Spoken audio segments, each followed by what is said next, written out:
Oops.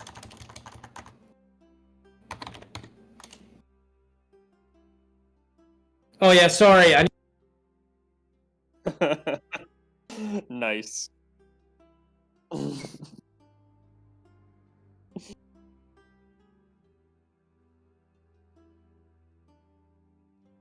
second. There we go. Holy crap! I'm so sorry for that. I forgot that last week when I was doing this, things were being a little funky. So yes, welcome to Roll with Advantage. My name is Joe, and today I'm not a dungeon master. Today I am a talk show host. Like every Sunday, I know I'm on mute, but I'm fixed now. Like every Sunday, we are having Roll Call, which is a talk show where I have on 2 of the 3 campaigns, and I try to have 2 to 3 people from each campaign on, and we talk about the campaign. I ask them questions, and if anybody has any questions in the chat for the players based off the last couple of sessions, feel free to ask them. So if you're not all the way caught up, I will say that there might be some spoiler territory, so just be conscious of that. But for right now, this will just be spoilers for the Salamander Coast, and then for the Explorers of Athera in about 45-ish minutes. So, real quick, if the 3 of you, will start with Evan, then go Felicity and Cecily. Just in case anybody is new here, introduce yourself and say which character you play. And these people all play in the Salamander Coast campaign. So, Evan, take it away. Okay, my name's Evan. I've been friends with Joe for quite a while.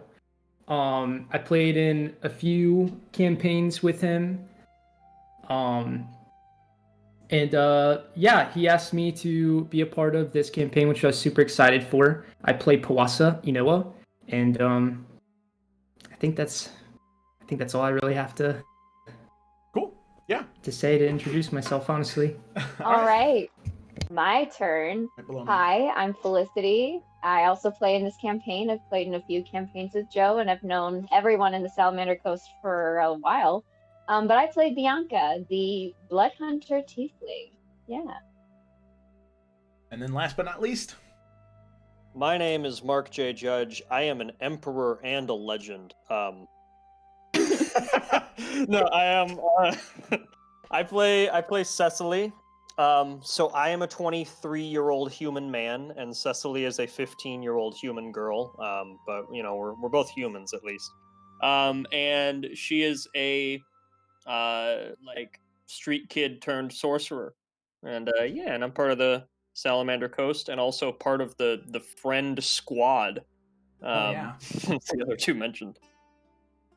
Alrighty, well, wonderful. So I think that we should go ahead and get started. By the way, in case anybody in the chat who's listening, if anybody has any questions or anything like that, please don't hesitate to ask. If you have any questions about like origins of their characters, ideas from how they got their characters, or you have something that you saw in an episode of Salamander Coast and you kind of want to get their perspective on why they maybe chose that, feel free to ask that in the chat. We'd love to open that up. But first things first, there's one really big thing that we kind of have to talk about in relation to the Salamander Coast, especially considering the past few sessions. Salamander Coast, big thing, and honestly, I feel like we haven't talked about it enough, especially considering how big of a deal it was.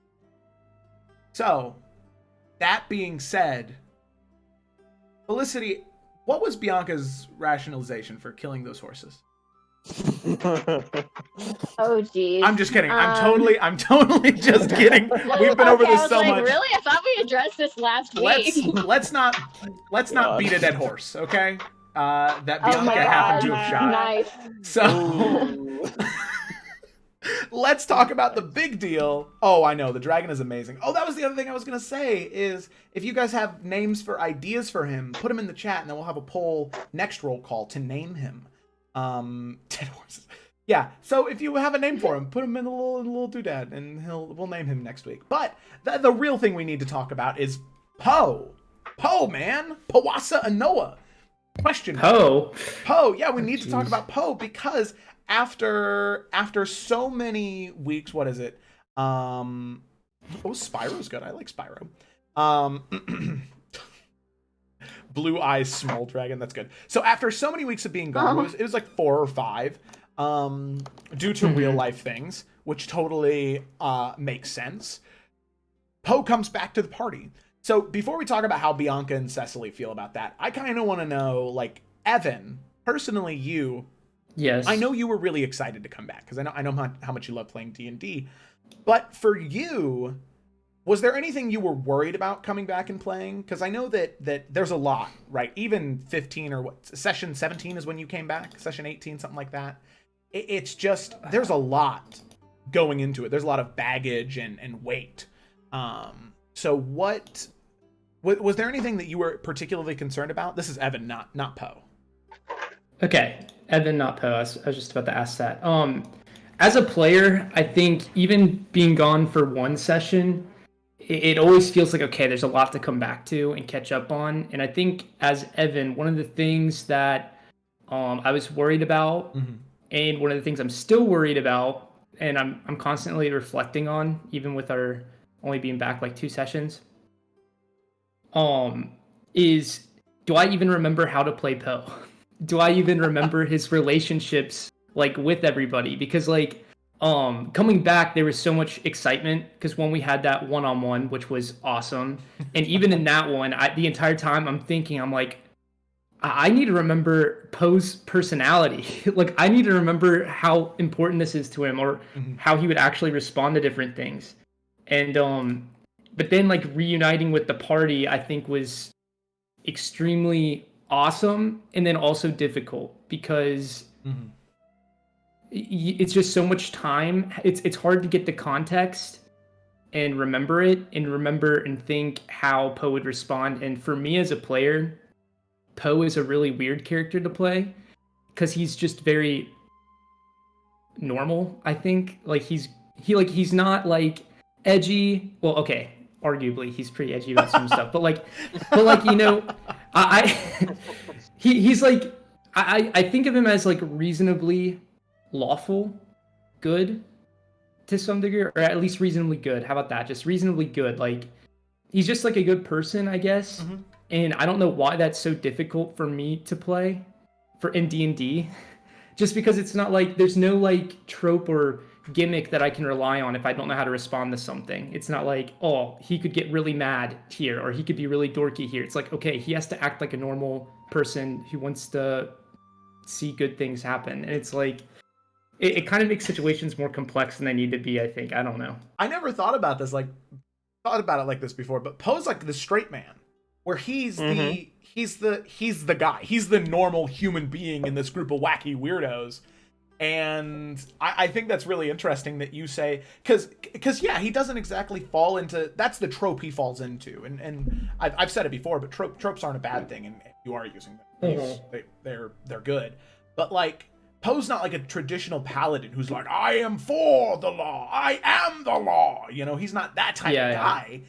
He's a normal person who's trying to navigate life, and this, like, I can see Poe as like, in real life, he's the kid who like, your parents are like, you're going to be a doctor one day. You're going to be a very important person one day. And he's like, I guess I am, you know? And you know, I think the complexities with that, because I mean, his entire life, he's been told he's into Noah. And, you know, there's a lot of expectations from that. And for the longest time, he didn't believe he was living up to those, just being, you know, a simple blacksmith's son. I guess not a simple blacksmith, but, you know, a blacksmith's son in Water's Wake who's not really planning on going on an adventure.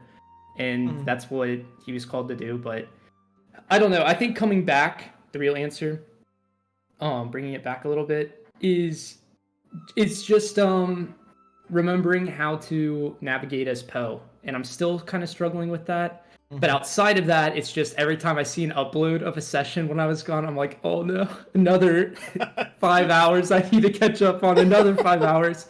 So after a while, I was like, you know, I'm just gonna wait to hear their story from it, because I think it allow me to better play Poe, just hearing about it for the first time instead of whatever. But I'm still trying to figure out whether that was a good idea or not. So, but I mean, outside of that, it's just super exciting. But that was the biggest thing I was worried about. Oh yeah, and that's totally valid. So then before we figure out how Poe felt about Poe coming back, like finally being reunited with these people that he's become friends with. I'm kind of curious. I think throughout the sessions, we kind of figured out how Cecily's felt a little bit. You know, I feel like there's been some insight in there, but I'm kind of curious to see to hear how Bianca felt, because I feel like I don't know. I'm just curious to hear what you think, Felicity, about like what Bianca's thought process was from like Poe returning. Yeah, it's not anything too heavy, and it's pretty simple. She's a person that's like live and let live. She's not super like, she doesn't have any like religious pullings or strong like moral views at all. She's very much like, everyone's on their own journey and they're going to figure it out in their own way, because everything is just interpreted through every own person's eyes. So, I mean, she was sad to see Poe gone, and she's happy to see that he's back. It's kind of one of those things where she doesn't want to like put any like guilt on someone if they had to genuinely do what was right for them, because her whole life was like, I want to do these things, and she had a lot of people putting doubts in her head. And so when someone is like, hey, I need to do this thing, she never wants to tell them, well, you shouldn't do that, or give them a reason to doubt themselves, especially young people. Yeah, that's really wholesome, you know, because I feel like obviously we can't talk too much about like Bianca's lineage and past, because there's some stuff that you know that people don't know yet, and they'll learn as to be continued. exactly. But I think that gives a nice insight into maybe her past, you know. Maybe you know, I don't know, but maybe there was you know, a certain number of people in her life that treated her the opposite way of what Bianca treats people, and so I think that's really interesting. Yeah.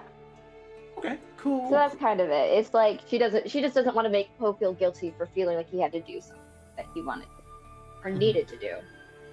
Yeah, that was like he was compelled to do. And he came back, like he said. So honestly, he's just following through with it. He's like a very honest person. So he's never given her a reason to like not trust him.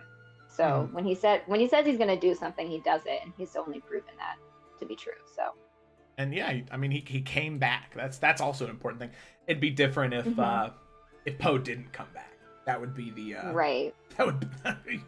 Hey, that would be the big thing where we're like, okay, mister. All right, we have trust issues with every other NPC who says they're our friend now, from this point on. Yep. Yeah. Okay, and then we've heard a little bit about Cecily and how she feels about Poe coming back, but a little bit of maybe insight on that, Mark, because I know that there's some mixed emotions about Poe being back, and then there was also something about making it impossible for him to have children if he ever decides to leave again. I'm pretty sure that was a... Yeah, I mean, she certainly threatened to destroy him if he ever tried to leave again. But yeah, I mean, she's mad, you know, and Cecily usually has like 3 emotions going on at once, which is definitely the hardest thing about portraying her for me. But you know, she's quite upset because the script in her life is that, you know, people leave, and like that's just okay. She's not okay with it, but she says she's okay with it because that's just what happens, you know. The script is not people leave for a while and then come back, and then I have to learn how to still, like, I need to be healthfully attached to them, you know. I don't know if healthy attachment is a thing for her. She's either been, you know, most people, she tries to keep as much emotional distance from as possible because either they suck or they're good, but she knows they're going to leave eventually. And so far, that's proven true. So she doesn't have much reason to stop doing that. But, you know, now that he's back, that's complicated. Like, that's not part of the script. And I think all of us as players, we're able to look at how angry she is, and we can see the hidden implication there, which is that I wouldn't be this angry if I didn't care that you left in the first place. Mm-hmm. And if I'm having all of this trouble internally relating to you and opening up to you and feeling like, well, what's going to happen if you leave again, then I must have relied on you in some way to begin with. But that's all understated, because why would she say that out loud? Why would anyone say that out loud? I mean, gross. But yeah, so it's complicated. I'm really looking forward to unpacking it with Poe at some point. Seeing how that comes about. And I understand if you don't want to talk about this, but I think that because all of us are, we're all good friends and we've all been playing for a while, I don't think that there's going to be any like meta gamey stuff. But to Cecily, how does Poe make that up? How does he just fix it by being there, or is there something else Poe can do to fix it? Yeah, I mean, I don't know if I have the answer to that. Yeah. I think I think right now part of the thing is that Cecily and Poe are she's having a little bit of trouble seeing the human story in him. Because of the drastic differences in their background and their morality. Yeah. And sort of how they approach things. I will say, though, and so Evan, keep this in mind, because I really want Cecily and Poe to, for something to come of this, but last time Poe introduced himself to strangers, he just said his name is Poasa. And that is great, because, throughout the entire campaign, anytime we're introducing ourselves, you're like, I'm Poasa Enowa, and everyone's like, oh! Yeah. And now you're just like, I'm Poe, and every time Cecily has to introduce herself, she's like, I don't have a fucking last name. Yeah. Don't ask. I don't have one. And so that complication in Poe's identity is really interesting, and it might be a way for the bridge to start forming between them, because I think we both realize as players that like Cecily and Poe have potential to be very, very good friends. Yeah. It's just a matter of seeing the common ground, and she's getting there, I think. Yeah, I think I'm glad you caught that, because that was 100% intentional. And I think one thing that's like a shame, and I mentioned it before, how it's like hard to come back after all this time and maneuver Poe. It's like I've always thought from the very first session, from when it was me, you, and Desmond, and those three characters, I just loved the way that they were interacting with each other at the beginning. And of course, when like the party gets bigger and more stuff's happening, sometimes it feels like it's harder to have chemistry like that. But also, like, when you miss sessions and like stuff like that, it's hard to come back to try and make that come back. But like, I think what I'm trying to say is I could see that chemistry coming back, but also building off of those bridges, like you said, and it's going to turn into something pretty cool, I think.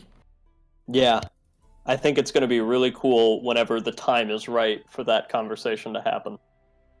Okay, cool. I love hearing the thought process there. And now I real quick, we do have a question, but I just want to get Felicity's thoughts real quick on.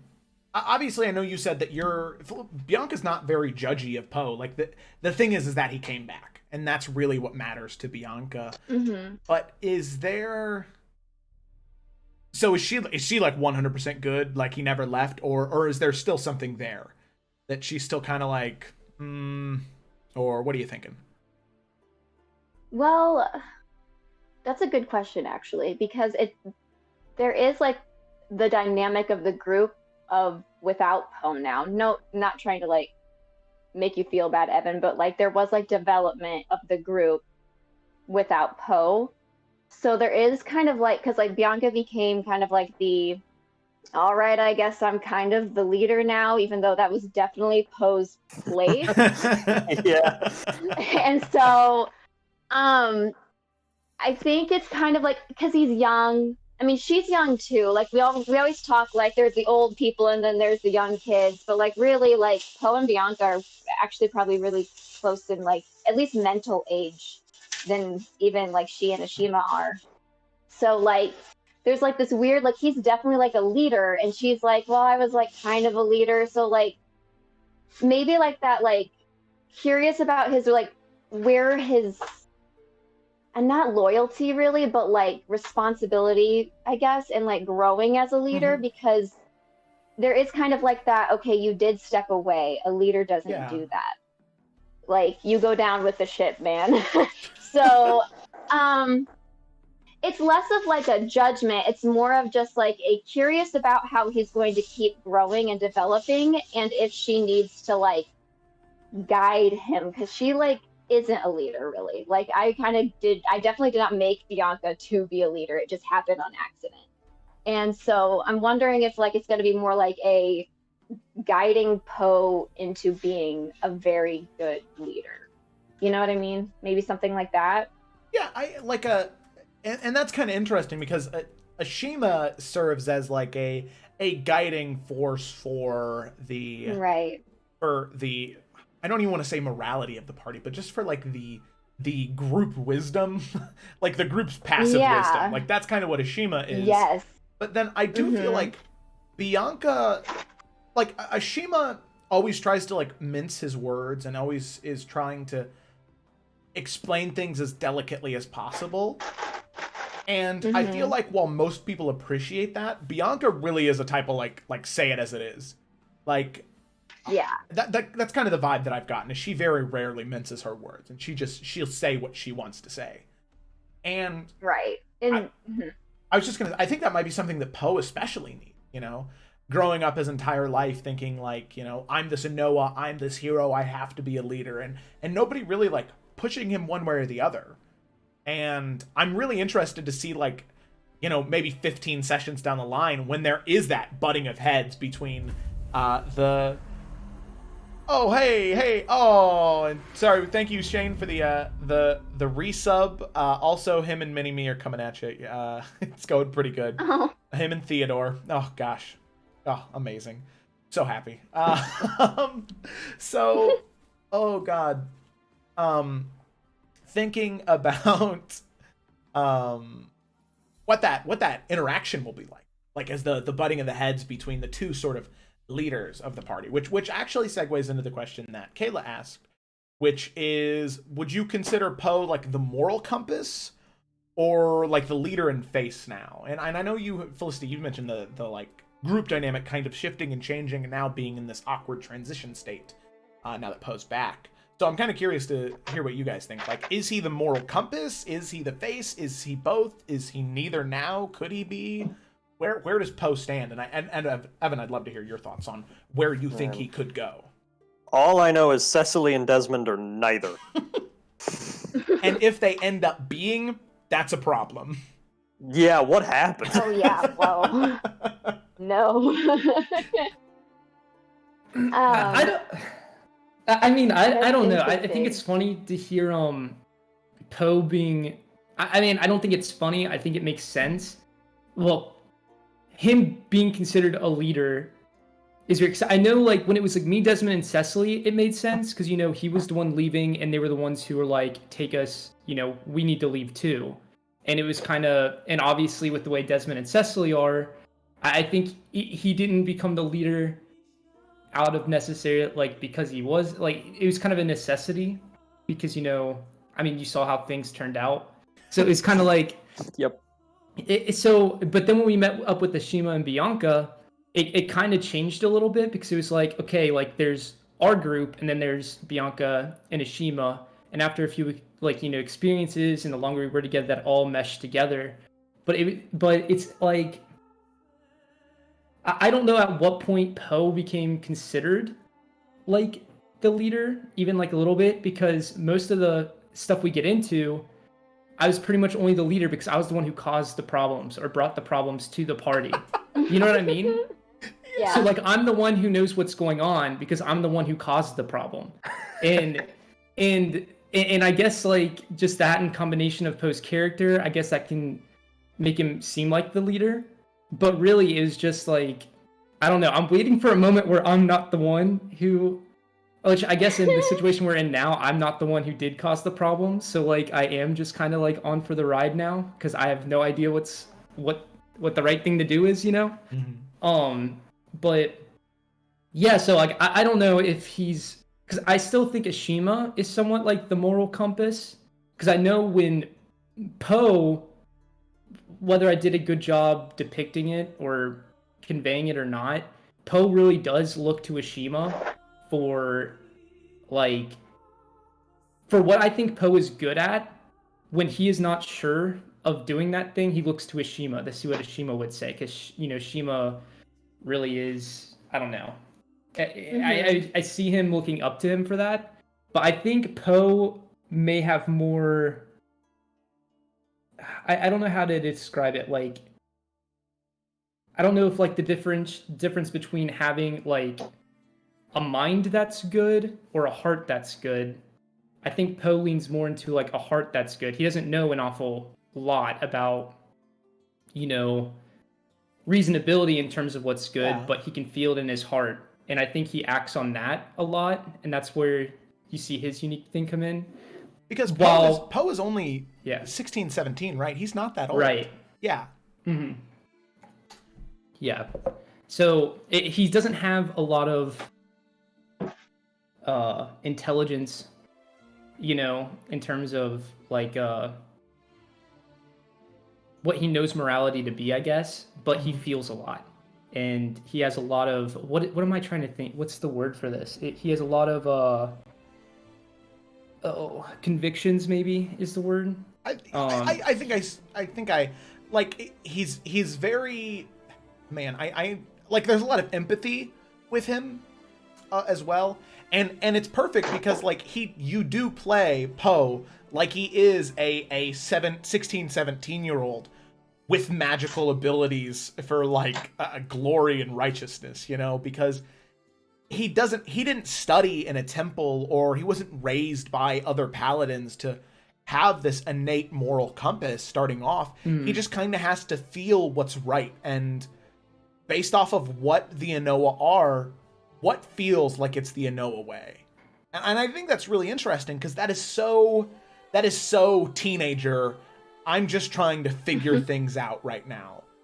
And I want to be the best person I can be, but I don't know what I'm doing. So I'm just going to feel. I'm going to feel, and hopefully I feel the right things. Right, because I personally think Ashima's more of the moral compass. It's the fact that it's a passive moral compass.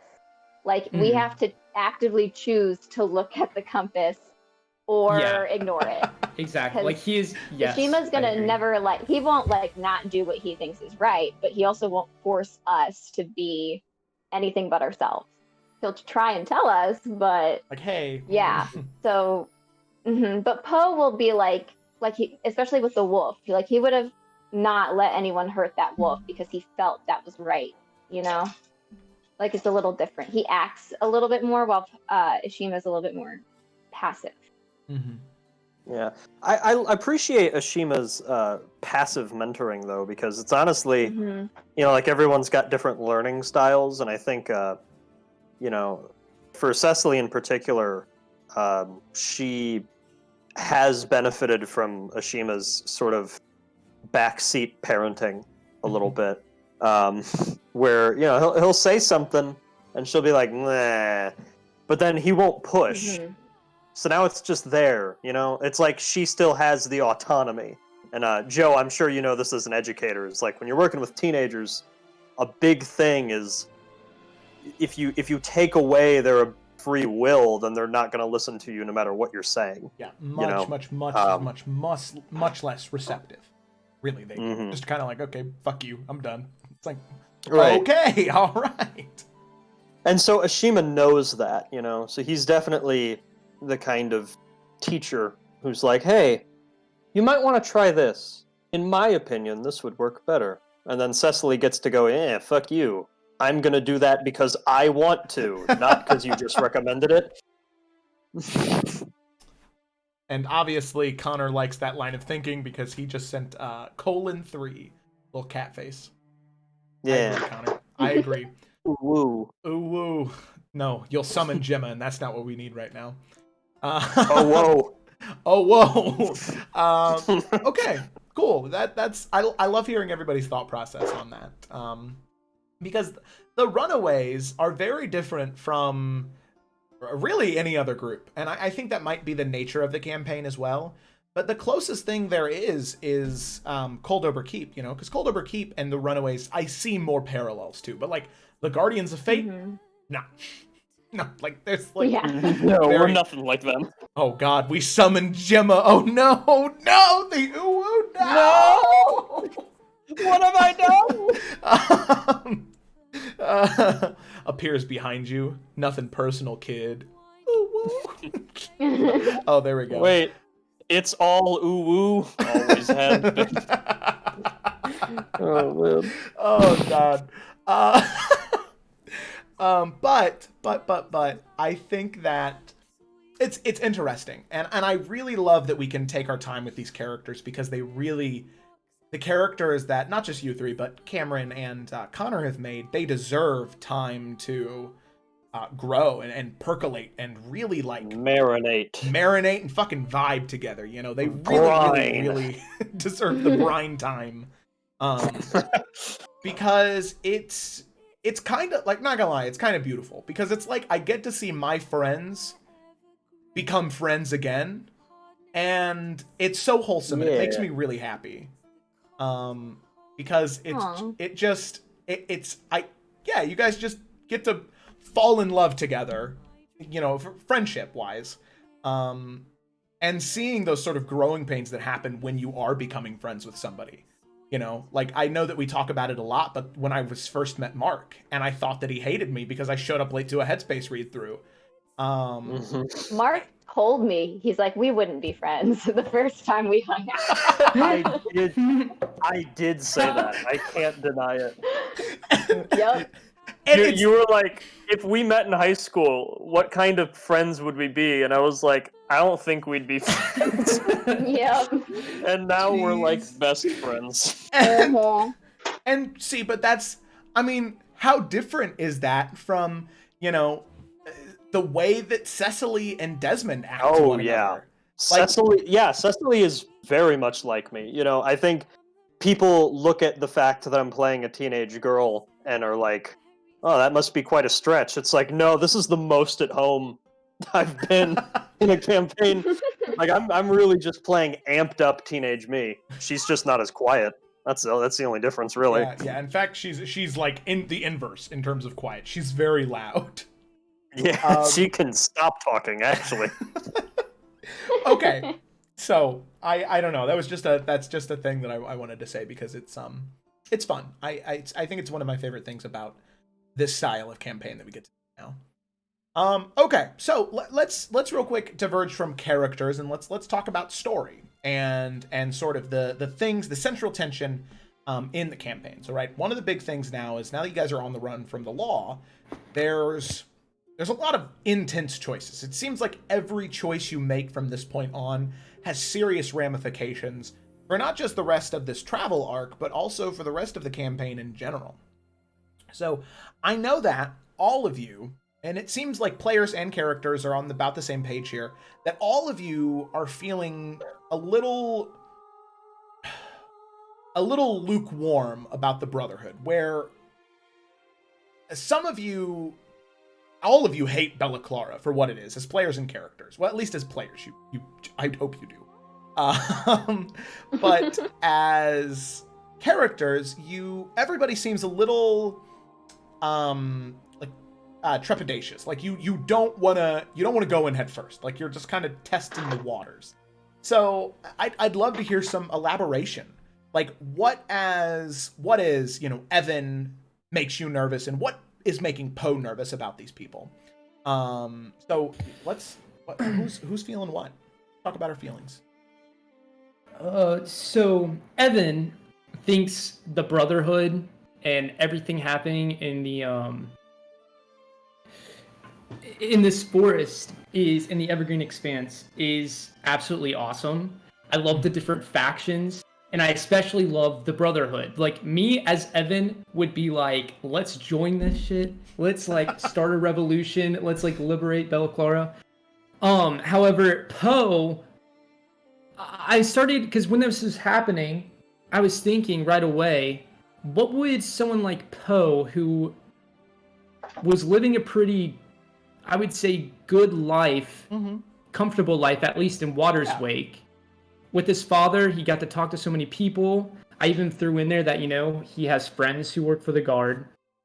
And so seeing a Brotherhood that especially is like people who are not from Be'laklara and who had not grown up in it, to me, who had grown up in it and isn't looking to, you know, liberate it, even if it means like fighting off the Guard, even if it means like, I don't know. It started to be I was trying really hard to imagine what Poe would feel about this, and I think that I'm doing it correctly. He's unsure about it. He's not sure that he wants to directly betray his country, and I think that's out of ignorance, obviously, because he's only grown up on one perspective.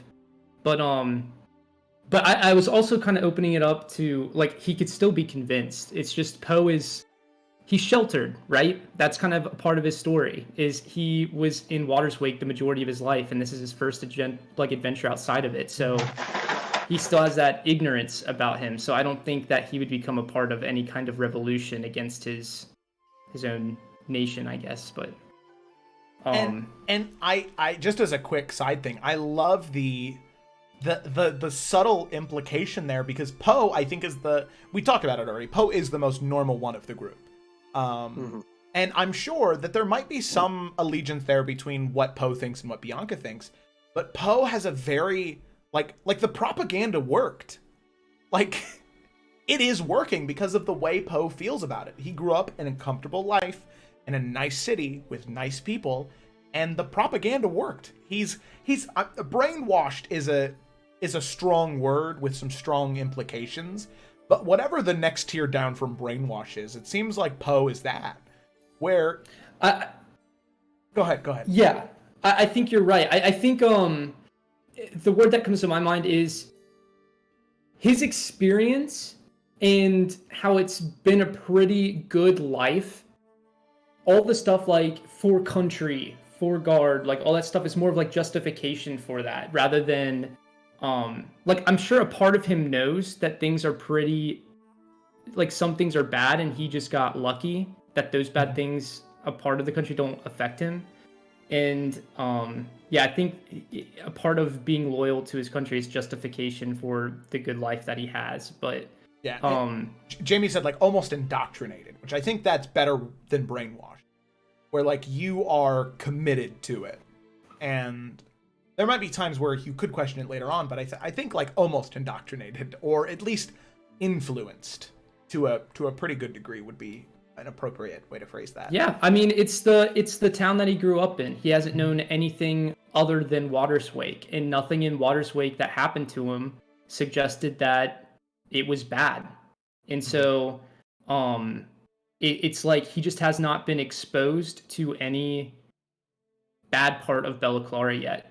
And I think he definitely has now. He is starting to see, you know, especially with what happened to them and the people that they've seen in like Summer's Rest, like you can start seeing a lot of the bad things. And but I think that's something that it's like peeling gum off the bottom of a table or something. Like it's going to take a second to separate it completely, but yeah. Good choice. Yeah. So then, as the other native to Be'laklara who had a fairly comfortable life growing up, where is Felicity at, and then where's Bianca at?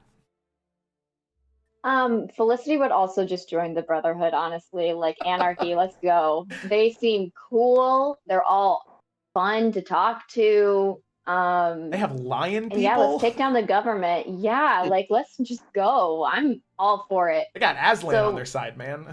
Yeah, like that's just a really I love how you work that in to the because like for people who don't know, Evan and I got to create Bella Clara's kind of like structure, and then Joe like fleshed it out and made it actually a Mhm. world that we could, you know, play in. So when we made that plutocracy, I was just like, man, let's just do something really different. Like I've never seen or heard of a plutocracy in like any kind of like fantasy world. And I'm like, I wonder how what's gonna happen. And I didn't really think about the whole like super money driven like side of it. I mean, clearly it's money driven, but I didn't Mhm. really think about like it just being in the culture then, like Mhm. so deep and ingrained. But that also just makes so much sense with Bella Clara being like a um it was a colony and then became its own country. So it's kind of like, you know, it's just trying to get on its feet and it got on its feet from investors. Like that's just so it's really Mhm. cool like to like keep learning about it. And like I love that we have the two native well, I guess like Cecily's a native too, but Cecily just doesn't know what's going on. Um but it's kind of cool that us who are the two natives that really know what's going on in the world are the ones. Yeah, I don't know how to describe that. That's a weird way. All right, ignore that sentence. I'm a little tired today. No, that's Okay, okay. I thought it so made that's sense, but all helpful. right. Okay, well, my train of thought started going off the rails, and I was like, let's just stop before it goes super bad. Um, but so that's how Felicity feels about it. I just think it's cool what Joe did with everything. So I'm all for the brotherhood because at first I was like, wow, Evan and I made a real great place to live, didn't we? And now Great I'm place like, to let's start a destroy campaign. it. Yeah. Yeah, but I'm for it. Um, so that's how Felicity feels. Bianca, it's a little interesting because like I was actually trying to think about that too because she's not like so she also had like a pretty comfortable life. And then I'm also thinking in comparison, so I know we bring up Daddy Do Song a lot recently, but like he didn't grow up, he didn't come from a great place. No. So yeah. So with that context of why her mom and dad decided to stay in Belka makes a lot more sense. Like in comparison, and especially like Bianca's life, she's kind of like, look, there's definitely the bad. Like she hated Brennan and the Undercity of Summer's Rest. Like that disgusted her and she was ready to kill Brennan. Like, but I think the biggest reason she's like not so she like and she also really does like the Brotherhood. Like she kind of would so be for it if she knew what their actual plan was afterwards because from what she understands of like the world, no there's no perfect place. There's problems everywhere, and so it's like what do you give and take? So do you want this problem or that problem? Because if we destroy what's already created here, what is necessarily better? Is it going to actually be better? Is it worth it? Is it worth the fact that some people are living like not even like the wealthy rich people, but like just people who are making it work? Like on Bianca and her family like made it work. It wasn't great. There were a lot of problems, but they made it work and they complained, you know. Like they're not like in love with the government. That definitely was not the case. But, you know, it's kind of like what is the next option? Because it's like not that I'm for this, but I'm also what are we for then if it's not this? Mhm. So there's no real clear answer to that. So that's kind of why she's not like, yeah, let's join the Brotherhood. But also because if they do, oh my gosh, that would be such a like we're already being sought out by the guard and like if we were like in the Brotherhood, that's just a whole yeah. And that threat from Resnick resonated with her because she knows she's seen people been made an example of because she grew up in Belka. Mhm. So she's like, look, I'm not itching to do that at all. Yeah, I mean, but just ask the explorers of Afera. Being in the middle of a revolutionary war has worked out really well for them. Oh, good. Yeah, Oh. maybe we should just do that. Yeah. But then in that case, is what the Brotherhood fighting for actually what we want? But we don't know. Because the Mhm. Brotherhood's like, well, anything's better than this. And we're like, I know. hold up. They were Hold not up a very minute. What's clear. the plan? Hold up a minute. Wait a minute. Yeah, we just want to ruin it and see what happens. you know? It's like, You have to whoa, burn down the forest to replant it. Maybe I mean, yeah, but then maybe that's not great you when think people's about- lives are in stake. Yeah. people's lives Control are And in when like you fire. don't murder, have like, the Controlled fire. seeds. so it's like, so you have to think about like the next generation too, of like kids growing up. Do you want them growing up in a revolution, or do you want them growing up being taught that they should change the world when they get to be adults? It's kind of like, what's an actual revolution here that we want to happen? Just like a slow one where we can just tell people how to like fix the problem, or should we just burn it to the ground? Like, what do we want here? So, Did someone do a gender reveal? oh my god! Stop, Jamie. Also, thank you, Jared, for gifting a stud to Cole. That was very nice of you. Thank you very much. Enjoy the sub, Cole. Okay, so now I think that I figured that Poe and Bianca's perspectives were going to be similar.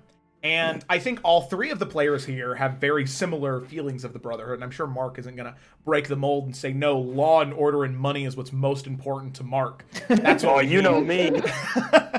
But I think that Cecily might have an interesting perspective just because of the way that she was sort of brought up in Bella Clara. So Mark, please. Yeah. I'd love to hear your opinion. I think her perspective has the chance to be very interesting. It needs to develop. So first, me. As Mark, how do I feel? Connor has been introducing me to Fallout New Vegas lately. It's my first time playing through it, and I'm enjoying it a lot. It's really good. It's kind of like hard to go back and play Oblivion and Skyrim now and be like, wow, these games don't have writers. Because Fallout New Vegas is written like it's a story, and you make choices that matter. But so, you know, you're introduced to this conflict, and there's multiple groups trying to gain political control of New Vegas, and you get to decide as a player which one you want to back when the conflict comes, because it's coming. And so, like, who do you want to stand with? And like, none of them are great, and so none of them are perfect, I should say. There's no situation where everything just gets better and the government is fixed and all the good people live and all the bad people die. Like, it's just impossible. And you know, so in a similar way, when I'm playing Fallout, I'm kind of approaching your campaign the same way now too. It's like, okay, but what is the revolution actually going to do, and what do I not know about them yet? You know, that's what I think my question is. We met 6 of them, and they're not even with the Brotherhood right now. They're like, you know, they're sort of isolated and on their own. Like, what if we get them to the Brotherhood, and then the Brotherhood is garbage, and we're like, oh, whoops, we shouldn't have brought these people here. You know, like, it's possible. Yeah, because the thing that you guys know is that they're transfers. Like, they were from the southern half of Bella Clara, and they were making their way up to the northern half, because apparently the northern half needed more support. Like, they were separated from their traveling party. Yeah, and the thing is, and this is true in D&D and stories, and definitely true in real life, is that when conflict starts a brewing, nuance becomes a hard position to maintain. So, you know, the far ends of the spectrum are usually what end up taking the center stage. And so, like, you know, to simplify the issues down to just one sentence, just because Cecily doesn't like guards doesn't mean she wants to kill a bunch of guards. You know, like, that's what it comes down to. So that's kind of Mark's take. Cecily, she just doesn't want to get involved in anything that involves that much thinking. That's essentially where we're at right now. I mean, it's just like, it's such a big issue, you know, and she's like, how am I supposed to worry about the greater political system here and whether or not we should join this revolution? Like, we're in the woods, y'all. Like, we got our own shit to sort out for a second here. But I think having the background she does, you know, because I could see, you know, Poe, as you were saying, Evan, he's kind of grown up in the system, and the system treated him fine. You know, I think there's an opportunity for her to have have an enlightenment moment where she can be like, well, the same system treated me not fine, and a lot of people not fine. Yeah, definitely. And I think not necessarily because of her intellectual smarts, but because of her street smarts, she might actually be a good voice for the revolution at some point, because she couldn't talk to you about political theory or anything, but she could tell you firsthand what it's like to grow up in Bella Clara if you don't have money, and how if you aren't born with money, getting it is basically impossible. And if you're not born into stability, achieving stability is fleeting. And yeah, so I think that'll be interesting to see if she gets more involved. But like, I am very curious to see what side we end up falling on once we have all the information, and once things get to the point where we have to pick a side. Because I think we're a very neutral group, and it's been very interesting playing in such a neutral group, and I think we'll ride the middle as long as we can. Correct. I completely agree with that.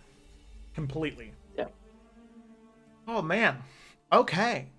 I think that all of that is really interesting. I really, really love doing these because I love hearing everybody's thought process behind character moments and theories, especially when it comes to plot. So real quick, I just want to ask you guys, obviously, if this is completely theoretical, but if the Dark One, okay, whoever this thing is, if it could be one PC or NPC from a previous campaign, and they were the person behind this entire thing, pulling all the strings, doing all of this stuff, telling Daku to go certain places, and putting you in the situation, who is Orville. that? Orville! It's a fucking Orville! You've discovered my plan! That'd be so wrong. I might quit your campaign if you did that to Orville. You said what player character, right? Well, Or what player NPC? character or NPC? It could be either. Oh, dang. Too Anything many or- options. Well, my first instinct was Evanora, but she's the Raven Queen now, and she's already finished her arc. She's out of it. She's neutral. She doesn't do nothing anymore. Well, she's the Raven Queen now, too. Yeah. She So- ascended. Yep, she's a goddess, so that can't be it. I don't know. Nomi. Know me. Oh, no. Oh my gosh. He had to go. Halfling paladin. Hey, he's the master soothsayer. Oh my For those of god. you, just a quick elaboration. The campaign Please. that was called The Intrepids, which was one of the first campaigns I uploaded to this channel, Evan played one session as a halfling paladin who is really a goblin? Yes, He was a goblin blood hunter? So yes, he was Oh, I know. he was a goblin. I think he was either a goblin blood hunter or a goblin warlock. Oh, yeah. Except every time he casted things like like ebon bolts or things like that, he would call it like smite or like some kind of like paladin ability. Yeah. And his whole story is basically to sneak into a halfling village. He found full armor, put it on, and declared that he is a halfling paladin named Nomi. And basically his whole story leading up to the party is this long snowball effect of him just lying constantly so his identity is not found. So, and he still never got to eat a halfling, so... No, he didn't. And then Oh, Nomi geez. ran away after one session, and then we got Wyatt Ambrose, who ended up becoming king of Tarkir, and then died peacefully. And his daughter's currently ruling Tarkir right now, which that's fun. But Felicity, you had Yes. a brain blast. Jimmy Neutron I was there. did. Yeah. Oh my gosh. So, in the Intrepids campaign, Mm-hmm. there was that really cool sorceress that got away from us, and then we never really Ah. sought her out. Mm-hmm. And I am so curious about her because we ran into her again. Franzi and Evanora did on the boat, and she disappeared again. So I want to know what happened. So she should. I vote her. I don't remember her name, Lavendra. but like. I remember Lavendra. Yes. Uh-huh. I think you should do that. She's the dark one. That. I like that. Yep. I'll jot that down. Yeah, or Lavendra is just the dark bring one. her back. Or even if it's not the dark one, just bring her back. I just want to know her story because like she had so much mystery around her that I wanted to I was curious. I want to know more. Man, what a woman. Mm-hmm. Oh, I forgot about her. That's so awesome though. Oh man. All right, so we have Nomi, we have Lavendra, and we have Orville. Yep. Final answer. Final answer. Locked in. Deal or no deal. That's amazing. Okay, well, what a fun note to end on. Thank you, Evan. Thank you, Felicity, and thank you, Mark. Real quick, we're gonna take a 5-minute break, and oh, thank you. You're welcome.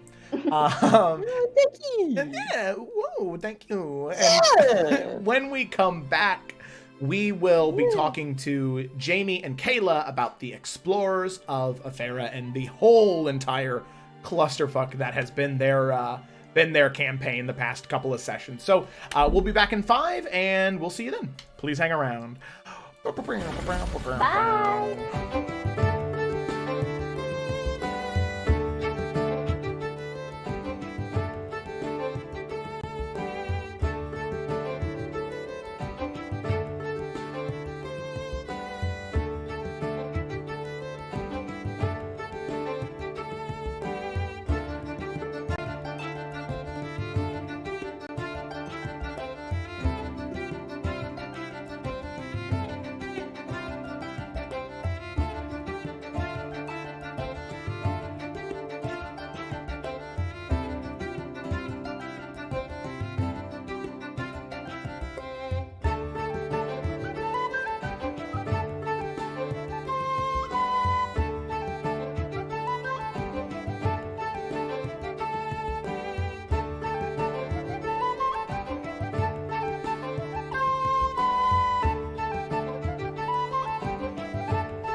Oh gosh, what is happening to me? Why am I right here? Woo!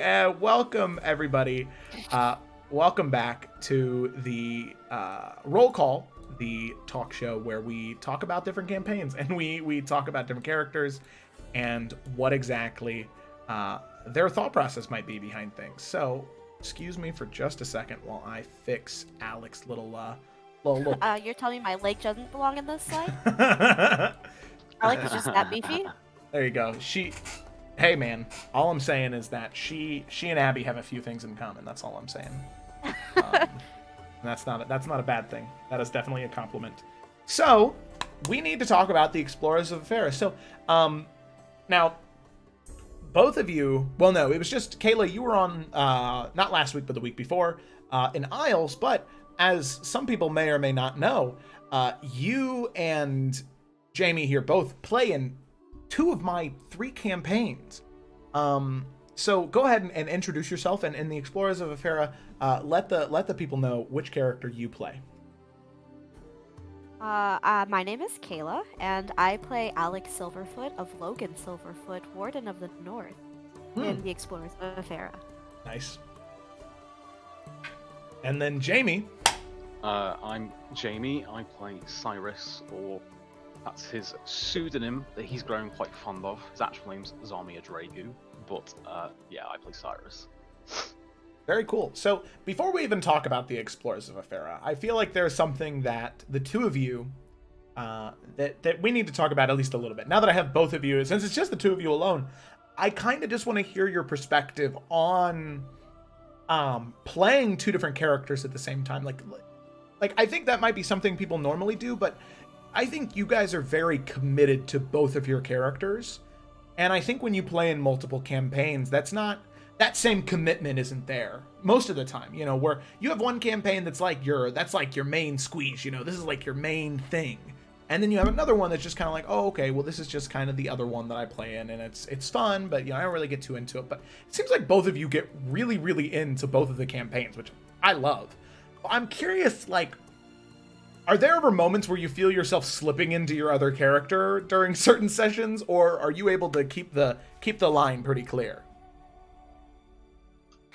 I mean, at least for me personally, I don't know. I think because I love both my characters, but because they are just the complete fucking polar opposite of each other, like there is no similarity at all between them.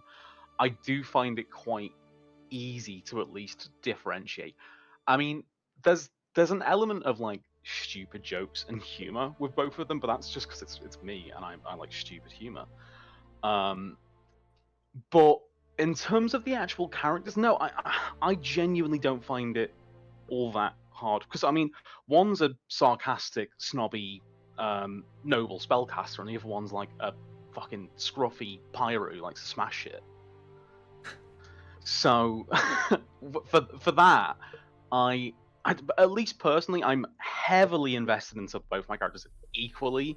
But in terms of like any like real like, oh, I'm slipping, oh, that was a bit of a, I think there's been one like when I was playing as Grok, there was one Cyrus moment being a bit sarcastic, but other than that, I think I've been pretty good.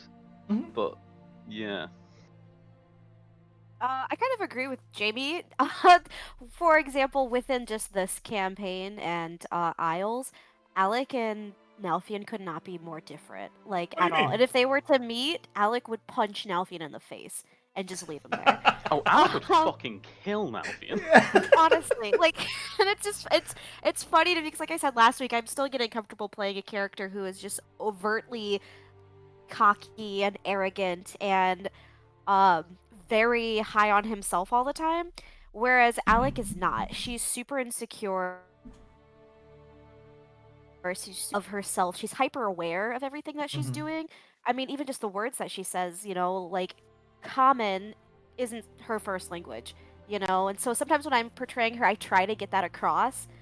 You know, hopefully I don't sound like I just don't know how to speak words. But, like, Alec doesn't know how to speak words. Whereas Nalfian, everything's just smooth, like butter. It just flies out. So I agree, because they're so different, I don't have a problem playing the 2 of them.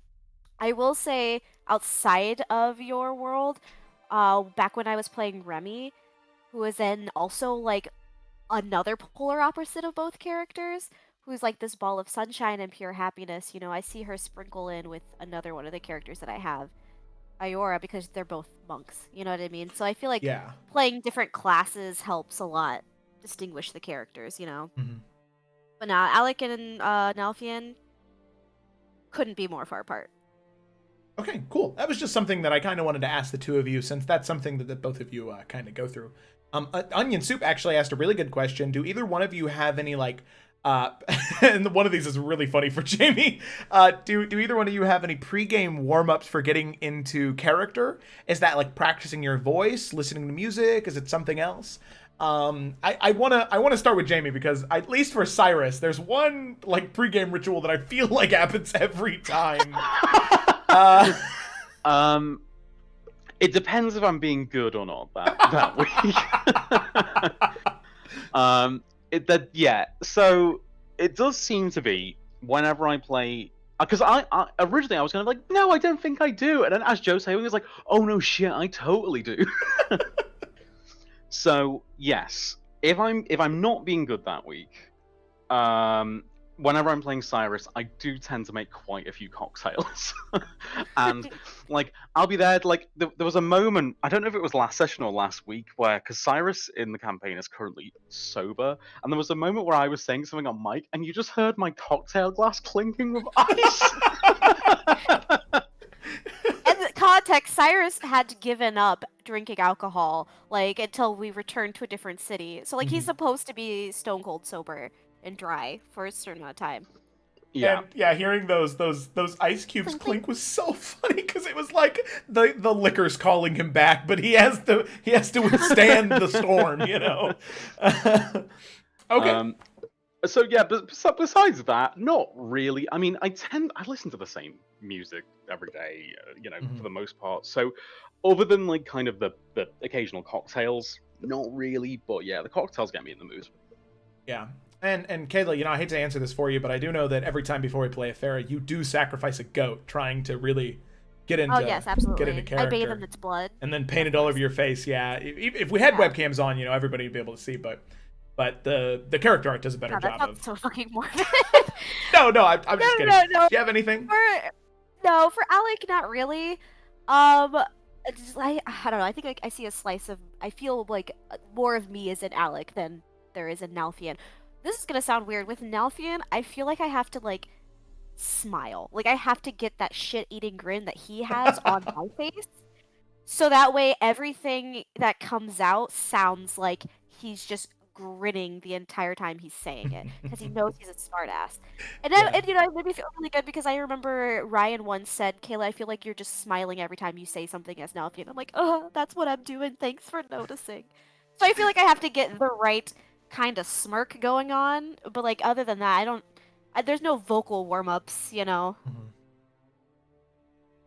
Okay, cool. I know that if there's a really weird NPC coming up, like anytime there are Dragonborn that I know are coming up, I always do, like, jaw, like, exercises. Or, like, my Dragonborn also. Hey, hello, Lisa. Dragon says hi. Whenever they're a Dragonborn, I always give them that sort of, like, Argonian voice. But whenever there's a big Dragonborn, I always, like, have to, like rotate my jaw and, like, loosen it up, because they always try and, like, obviously they're all gravelly, but then I always try to move my mouth a lot, because, I mean, have you seen a picture of a Dragonborn? Do you see how big their friggin' mouths are? They don't talk like, they don't have lips. They don't talk like what that mouth people. do? What that mouth do? Got a long neck. Anyway. Wow. Right, I mean, it breathes fire. Wow. Yeah, exactly. And so, that's just one thing that I do. And I listen to the same music before every session, because it's just, like, I have the same, like, combination of, like, Skyrim, Witcher, and, like, Darkest Dungeon music that plays in my head always before D&D, because I'm a madman and I listen to that stuff way too much. That's just me. Okay, cool. Thank you for the question, Onion. That was awesome. I love hearing those. So then let's talk about Afera. Let's talk about Afera, actually, the game. The past two sessions have been yeah, they've been pretty intense and very dramatic, and it's like getting to like telenovela levels of drama almost, just without the absurdity. You know, where everything is super high stakes and everything matters. Like every choice and role and thing your characters say has an impact on the story as a whole, whether that be the conflict with the natives and the colonists or just the inter-party conflict that happens between all the party members. And that's kind of the first thing that I want to talk about is the inter-party relationships, because that's one thing that I think matters most to us as people, is the not necessarily the way that your character interacts with the story or with the world. Hey, you stay out of this. You stay out of this. So what if Agatha was waiting on a package from the Horseman? That doesn't matter. What does matter is there's been some tension that has been arising from the party, and that tension was initially between Varnast and Alec, and then sort of everybody else towards Varnast, since Alec was upset. So I'm kind of curious, just at the first relationship that really has kind of had a good start, a rough middle, and then now seemingly is resolved, where the two of them are, especially after last session, seem to be on a good note. So where I'm just for Kayla and Jamie, what was it, either for Kayla, for you participating in that journey? What sort of feelings, what emotional roller coaster were you having? And then Jamie, as just an observer of it, how were you feeling watching that relationship sort of grow, get destroyed, and then sort of just begin to return? So Kayla, we'll go ahead and start with you, since you're the person. You were on the not the receiving end, but you were on the giving end of that relationship. Okay, well, to start with, when we first met Varnast, Alec was a little skeptical, but the fact that he was sent to the group and it was her grandmother who was like, the spirit of her grandmother was like, this guy is great, he's going to guide you, he's here for you guys, he's going to be a part of the party, what have you. So Alec was like, well, if grandma says so, then of course. So she was very respectful of that, and but she was always skeptical because he was this not a native, and she is a native, and he claims to worship the same gods, and you know that's weird to her because his way of worshiping is not the same way of her worshiping. So she's always been skeptical of him. Mm-hmm. But then there came a point where he was very helpful to the group.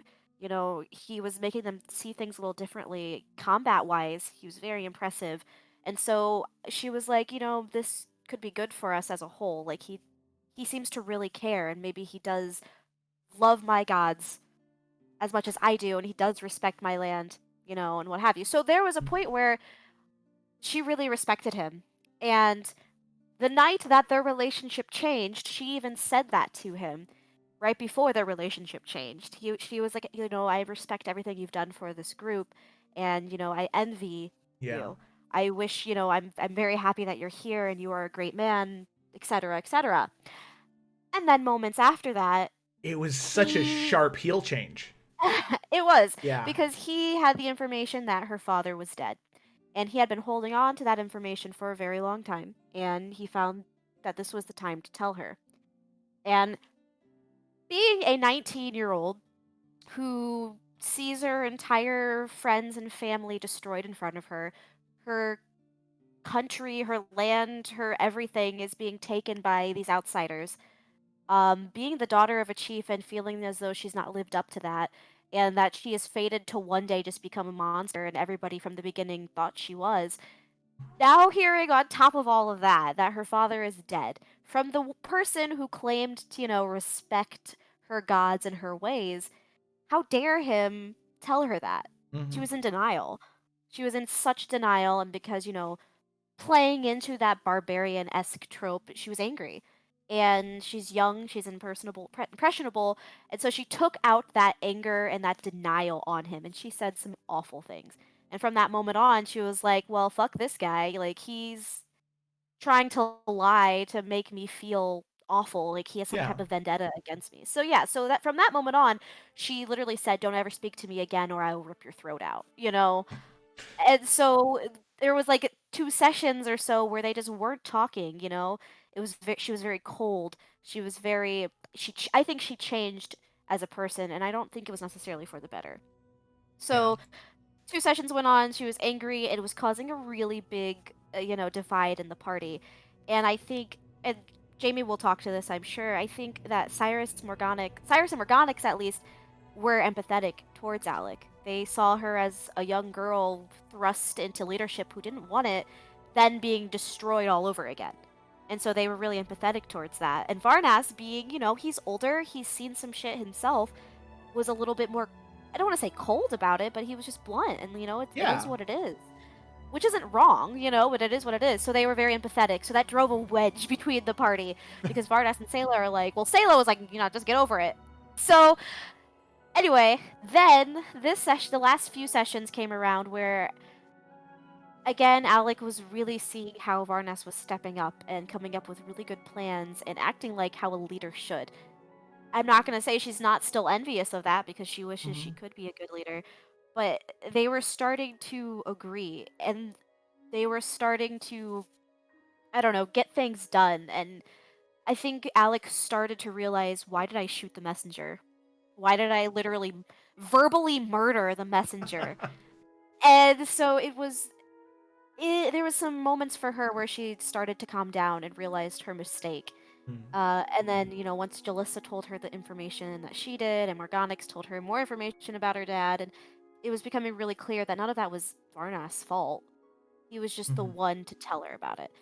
So finally, to kind of like close the chapter, I guess, on this, is, Varnas was the one to suggest that Alec be the one to talk to the governor about taking back New Verdalka and, how it can be beneficial to the natives. And the fact that he'd be willing to volunteer her for that after she just tore him a new asshole, meant a lot. So eventually she went to him and they both mutually apologized, and I think they are in a much better place now. Good. So, yeah. Which is nice. It's been road to forgiveness, Yeah, and it's been. I think that you also did a really good job of just like going through those stages of grief, and whenever somebody is exposed to trauma, they handle that differently. And I think that Alec has sort of been on this nonstop trauma train, which makes it sound a lot more fun than what it actually is. No, it was a lot of fun to act out, I'm not gonna lie, but Yeah. she was stuck in denial for a long time, and denial and anger, and I think she's just now finding acceptance. Yeah, because I think the one part that she kind of moved past because, just because there was never any time for it was bargaining, because she never had a chance, I think the closest thing she got was when she fell into the water and she saw Grandma Tala. Yeah. And she said that, your father's lost. He's in the darkness and I can't find him. He was like, well, that's not true. Bring him back, Why can't you do that? And I think that was maybe the closest. But, everybody goes through grief in different ways. It's like that cycles of grief is just stages of grief and is just an outline, a template. It's not how everybody does it. Because I thought it was a really beautiful journey to watch happen. Which actually brings me to Jamie, as an outside person. And I'd like to actually hear your thoughts on Jamie's and Cyrus's perspective. Because obviously as a player, you have information that Cyrus doesn't. So I'd be kind of curious to see how you think that Cyrus felt about all of it, and then kind of how you feel. Yeah. What a fucking roller coaster. And it's like, we go from one thing to the next. That's just the Ephero way, man. It really is. You guys, I need to give you guys like 2 years of downtime to make up for all the bullshit. Can we find like a fantasy theme park for like a couple of sessions? Yeah, you will, but it'll be run by a evil person or something. That's just the way it is. No, so like, yeah. So I mean, it's similar. So similar to Alec, really. I mean, if I'm going from kind of like early stages, Cyrus kind of like immediately met Varnas with a lot of distrust because it was a bit too convenient that someone that was in league with people that we actively had combat with in Sunken City Bay. Mm-hmm. So, at first there was a lot of apprehension towards him, but then, while he, and this is the other thing as well, Varnast and Cyrus, if there was like a scale of personalities, they are at the opposite ends of both. Yeah. On a scale of Varnast to Cyrus, how much of a people person are you, Yeah, exactly. So, there was always going to be a bit of a clash and, like, annoyance level. I feel like Varnast, he kind of brushes off, whereas Cyrus kind of gets a bit more annoyed by it, being like, you're not really vibing with me. So, it's been a bit of a tumultuous journey, but there came a point of just acceptance. Whether or not he agreed with Varnast at times, there was at least a level of respect there. Until that,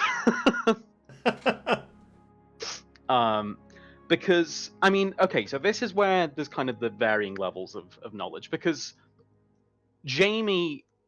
And to an extent, Cyrus. I mean, so Jamie was like, Logan's not dead. No way. And that's why Jamie was like, well, at the same time, Cyrus is going to kind of be looking at the two ways. One, he doesn't want to believe it when he heard that, but two, he also sees it as kind of like a bit of a like echo towards Emeriel. Like, he's like, no, he's fucking fine, so why wouldn't he be fine? Yeah. So yeah, that the way he kind of went about it and didn't like, because I think if the shoe was on the other foot and Cyrus found that out, he wouldn't wait for a good time. He would rush to Alec or whoever the person was and be like, shit's bad, this is what's happening. Yeah. And again, that is, to do with the fact that they have just complete fucking polar opposites of personalities. But at least that caused very much a rift, as, there has been with everyone. Hence why, I mean, Cyrus has always been kind of like, Cyrus has always empathized with Alec, because, like, while Alec gets on with her family, she's quite literally ostracized from this entire fucking island by, the people that have come to, like, take over this island. And Cyrus obviously is like, well, my family's a bunch of shitheads. While it's not, an entire island, I kind of sympathize with you.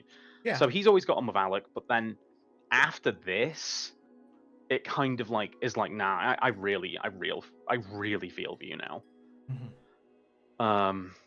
So yeah, it's been a tough one, because he's always trying to be there, and then there was definitely a few clashes with him and Varnast recently as well. Yeah. Where, I mean, namely, I think it was, I can't remember, it was a few sessions ago where he's just, can you just lighten the fuck up? Yeah. Yeah, because it really is a struggle, because, like, Cyrus just, like, out of all people, Cyrus just cannot get a read on Varnast at all. He's just, like, if Poker Face was a personality, and that's not an insult to Ryan's character, but Varnast is just a complete poker face. I mean, last session aside, we'll get to that, I'm sure. Yeah. But yeah. So there's been a real journey, and again, like Jamie's kind of, me. I'm talking myself in the third person. Jesus, I'm like John Lennon. No, like such an artist, man. Yeah, I know. The artist formerly known as Jamie. And yeah, like it's been a real up and down thing for me as well, because, like, I think again there's always a lot of someone in their D&D character, and I think I as a person would act quite irrationally, as Cyrus would, and be like, fuck, this is what's going on. So it was challenging for me to see a character sit on knowledge that was that important and that, like, emotional. It was like, oh, just fucking say something. Just, please, God, say something. Yeah. So, yeah, it's been really up and down, and then obviously it's kind of, thankfully, came to a head, and then it was so sweet the way Varnas kind of like, I think, almost humbled by being shit scared, was like, God, I've been really stuck up my own arse recently. And yeah, like it's kind of like, because again, Cyrus was fuming, and then Varnash just came in and was like, "Oh yeah, I wanted to talk to you and apologize." It's like, what? Yeah, because that was the funniest thing to me is you were like just kind of, just kind of pissed, and you were like turning the fire on and off because you were mad about everything. And then Varnas comes and finds you, and he's like, "I'm sorry," and you're like, you even said, you were like, the fuck? What do you mean? That's not exactly you. What? Who stole Varnas? Who are you? Yeah, so that like kind of like complete 180 of like reaction and personality just completely threw Cyrus, aside. So it's been a real, again, like tumultuous journey kind of. It's been really up and down, which again is the Evrand way. It is, yeah, and I really look forward to in like 5, maybe 10 sessions, hopefully in that range, when you guys will finally be past this, and things will still be tense because you'll still have the Morganix thing to deal with, and fighting a demon princess, and then also the whole Nibiru thing and Korvac and Yanogu, and like those will still be threats, but you'll at least have like 3 weeks to just be happy and pretend that nothing's wrong. That's the thing, and to say all this, I think it was such a wonderful character development for everyone in the party. I think Ryan played it so well. Somebody had to tell Alec. If it was anybody else in the group, she would have acted the same exact way. And I think for the longest time as a player, I was like, oh God, I hope Ryan doesn't think that I hate him. I don't. Because if anybody would have said this to Alec, she would have reacted the same way.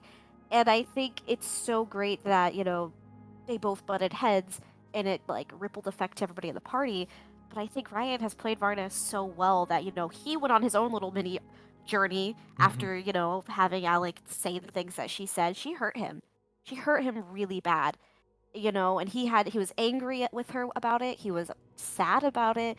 And they all came together, and I think he did a great job at kind of both of us apologizing, him apologizing to Cyrus, and them getting on, Organics and him getting on, and it feels like we're almost all of us are on the same page again.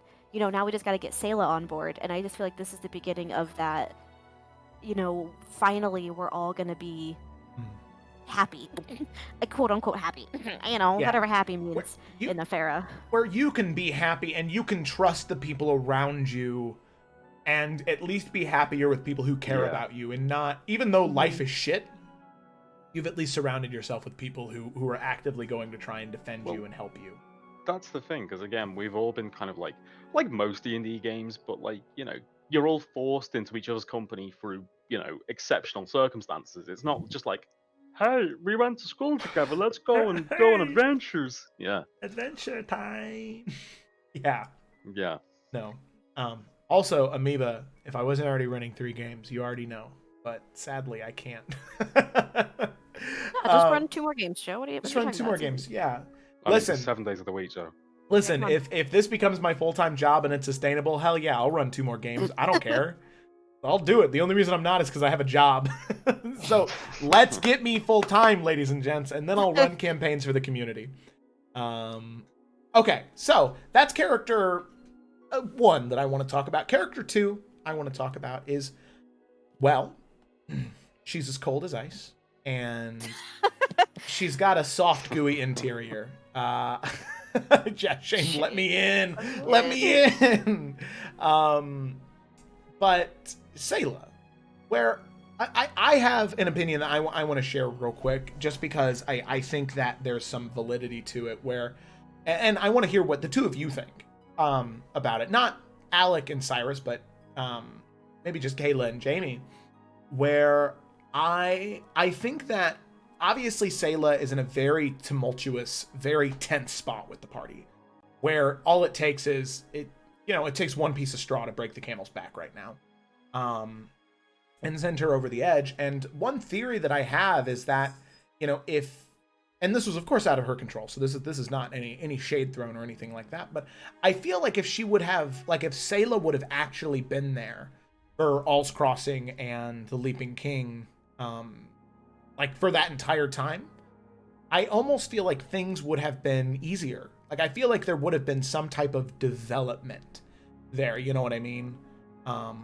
Where without the pressure of jumping back in some, 6-7 weeks later, I feel like things wouldn't be as tense as they are right now.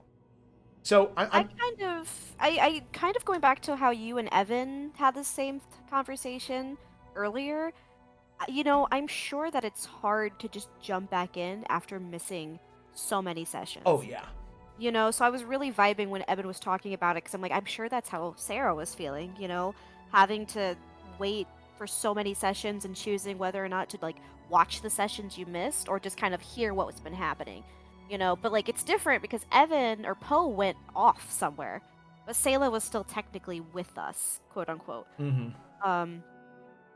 But you and I've kind of talked about this off camera a few times that, I agree. I think that if Sarah was there, and again, that's not, life happens, but if she was here, I feel like we would have won her over quicker. Like we would have gotten her, she's already starting to feel mushy inside. She's already starting to feel, or Sayla's already starting to feel like she can connect.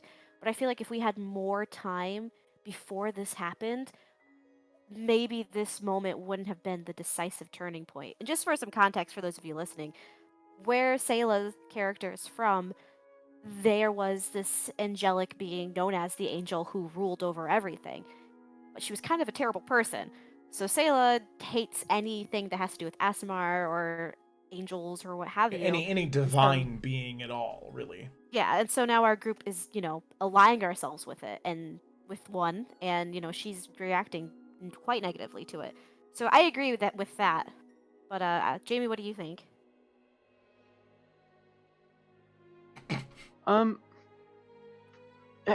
Yeah, like I feel like again life happens, but it's like the how many sessions it's been, you've missed a lot of what could have been character growth.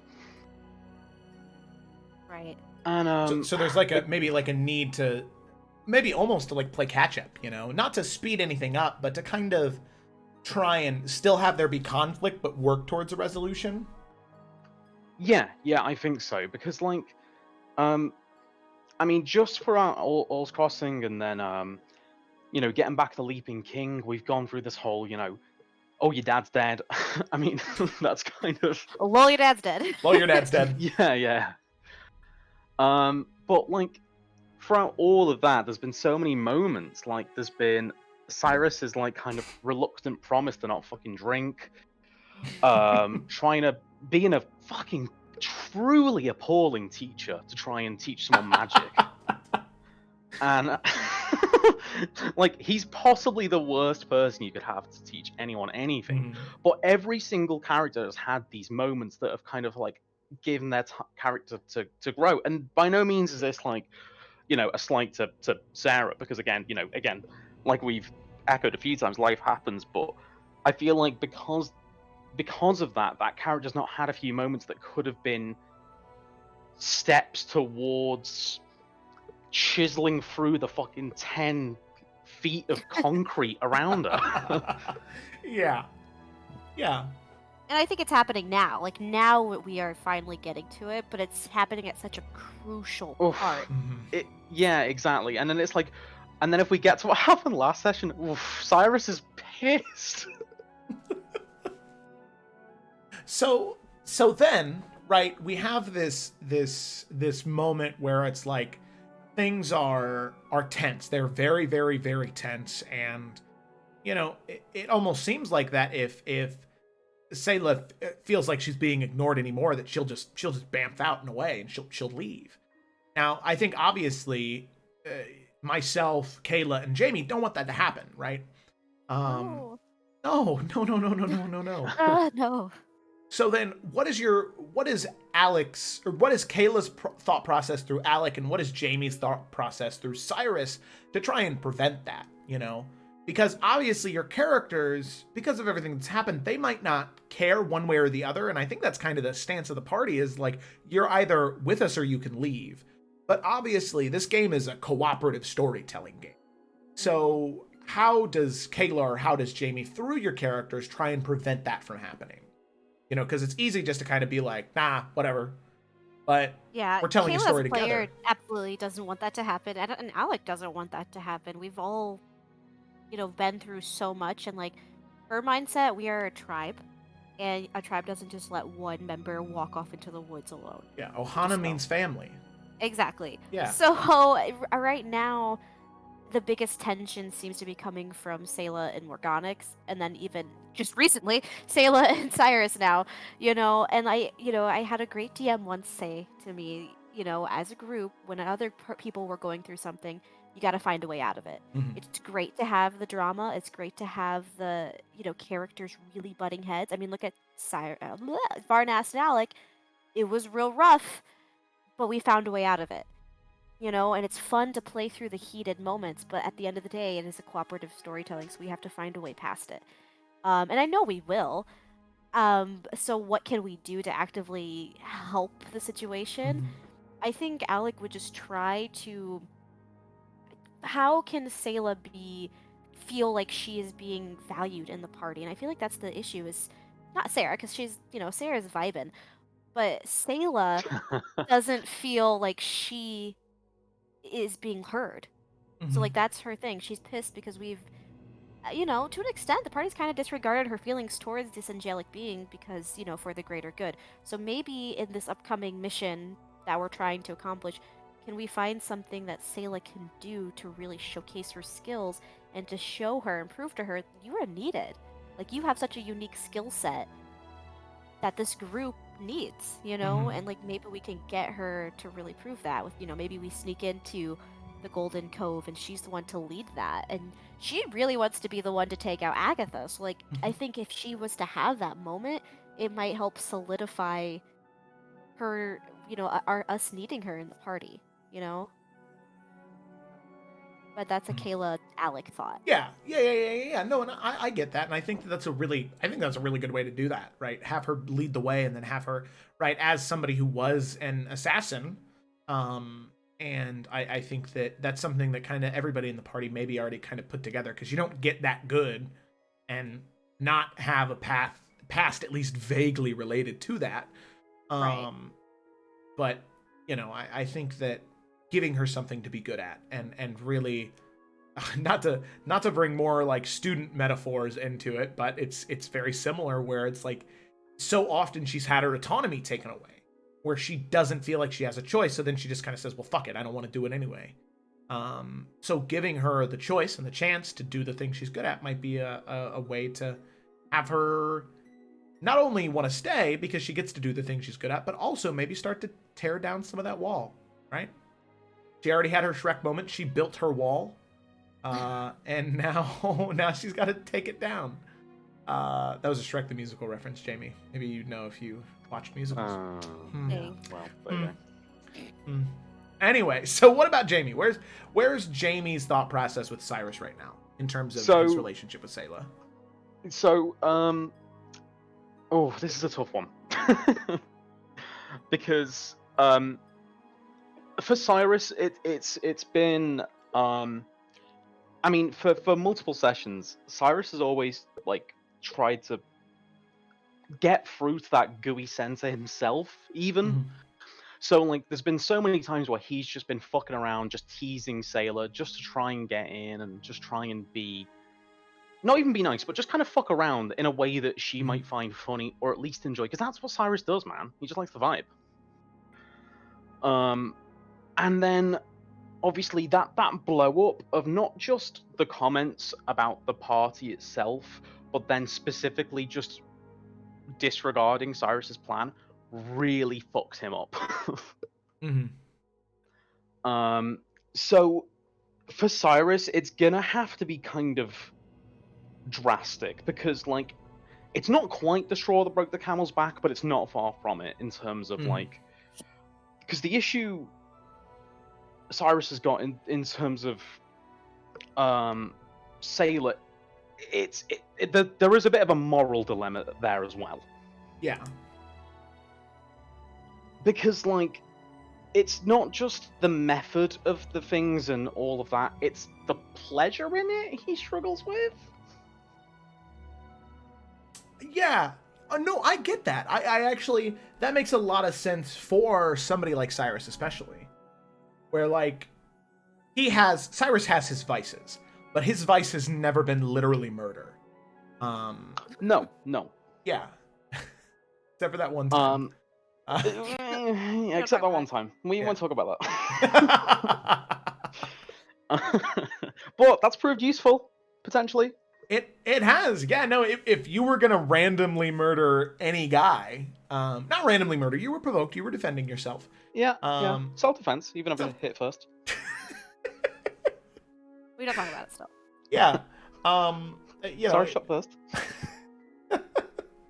It checks out. Okay, that's interesting. I think. Oh, go ahead. No, please No, go ahead. I was just going to add on to that. Like, I think it is the fact that there is such a moral junction there, because while like Sailor is incredibly useful, especially for like what we're about to do. Like, Sailor is going to be so fucking important for sneaking in there. Like, so important if that's the route we're going with. And I think it's going to be one of those hard moves where Cyrus is going to be like, there needs to be some like serious change in like mentality and camaraderie, or this is your ideal opportunity to do this great lab. The Golden Cove is there. Take all the gold you want and find a ship. Yeah. And that's a hard move, but that's the point kind of Cyrus is at. Which is the hot take, but it's where Cyrus is at. No, and that does check out. I mean, like, I get that. And I think that there is a really interesting sort of like end game that comes from that, you know, because Well, I think that Vardas was able to get Alec around. Like, he was able to patch that up. Like, if you haven't watched last session, Ryan's monologues, they slap. They're literally, so good. I literally cried. Yeah, unreal. I cried. He was, and he was able to mend, all of the wounds between him and Alec. He was able to fucking get Cyrus to be like, excuse me? Like, he was able to get everybody. I feel like if anybody can get to Sayla, it's going to be Varnas. Especially because I also feel like they're the closest in terms of not necessarily like alignment or methods, but like Varnas has always been like Sailor and Varnas have always agreed on at least a few things, whether or not fully. They've always kind of had each other's backs. Yeah, like correct. Cyrus likes Sailor and fucks around with her, but in terms of tactics, I'm pretty sure he would disagree with every single one of hers. Yeah. So I feel like at least Varnas gives Sailor that voice of being like, no, I totally agree, Sailor. Like, you guys don't like it, but like, yeah, honestly, the He's easiest right, option is yeah. just fucking kill them. Yeah.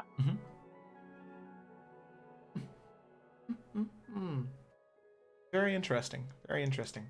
So, with that, we are about at the end of our 45 minutes here, but I do kind of want to end, and we didn't even talk about the plot or the story at all. We just talked about character, which I have no problem with. I love talking about character, and I think in Ephera, it's definitely one of the bigger cornerstones of it is how the characters shape and change with the story, not how the characters react to the story, but how they change according to it. I think it's kind of been a cornerstone in Ephera. But, I think I asked LS and Ryan this last week, but I also want to ask you two where, for Cyrus, let's just say, and this is take some serious theory crafting here on your part, but for Cyrus, if he didn't, there's a reason, obviously, he was sent away by Emeril. But for a minute, let's just say he didn't, right? That procedure, whatever it was, went all right, and he never turned into a tiefling, and he stayed with Emeril. How different would Zamir's life be at that point? Because he would have never been Cyrus. He would have just stayed Zamir. And then for Alec, where do you think her path would have gone had her village never been attacked? had the colonists never delved that deep into the jungle, where would she be at? So I'm gonna let you guys think about those for a second.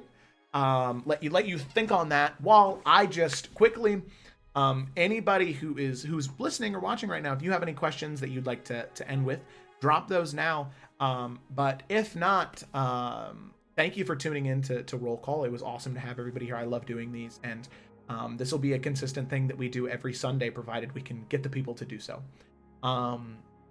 I love hearing the players' theories and ideas on character and the reason why they the backing behind their decisions during the game. So if you have any questions you'd like to ask in advance, or things that you'd like to know about for the next week of Roll Call, probably we'll have Afera and Isles next week. That kind of makes sense considering where the sessions are going. But if you have any questions, please, I think the best way, at least for now, to do that is to email the Roll with Advantage email, which I'll go ahead and drop in that chat right now. If you do have any questions, put those there, just because that's kind of the best place to reach me with regards to Roll with Advantage. And then also, if you have any other names for the dragon, drop those in the chat now too, because next Roll Call is when we'll go ahead and take a poll and name that dragon, whatever he may be. I think we've had a few. So I know, he's so great. Just like, oh yeah, join the Discord too. Oh, you know what? Actually, that's probably a better place to put those questions. Hi, Streamlabs. Thanks, Dragon. But yeah, join the Discord, and you can put those in community questions as well, or Lore and Homebrew. But there's a lot of cool people. We talk about D&D. We got Amoebanator. We got Onion. We got all of the players in there, and so many more people who have just been amazing and showing support and love for the games and the community, and it's really awesome. So all of that being said, let's go ahead and start with Jamie. Where would Cyrus be? What would Zamir's life be like? God, I feel like Zamir, obviously at that point, if he didn't get sent off, he wouldn't be Zamir Dragu, he would just be Zamir something. Mm-hmm. And honestly, I cannot help but feel like, as weird as it sounds, I really do feel like he would become a massive fucking villain. Oh my god. Okay. No, like genuinely.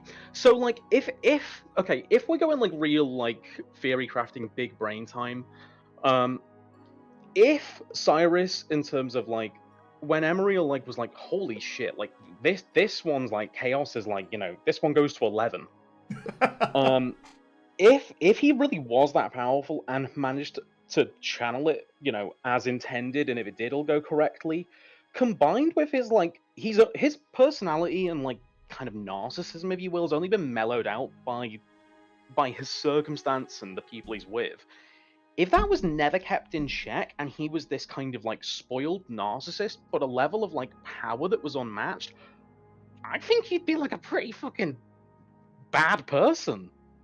Yeah, it's interesting. I could see like a Luke Skywalker Kylo Ren thing happen, where like Emeriel realizes like, oh shit, this kid is fucked, and he like sneaks into your like room one day ready to like power word kill you, and you see it and counterspell and then just teleport out, and then you're a villain. Like that's how Cyrus would be a villain. That is legitimately how it is. I genuinely, like the Kylo Ren, like Luke Skywalker like comparison's honestly spot on. I really do feel like it would be one of those like, oh shit, I never should have done this.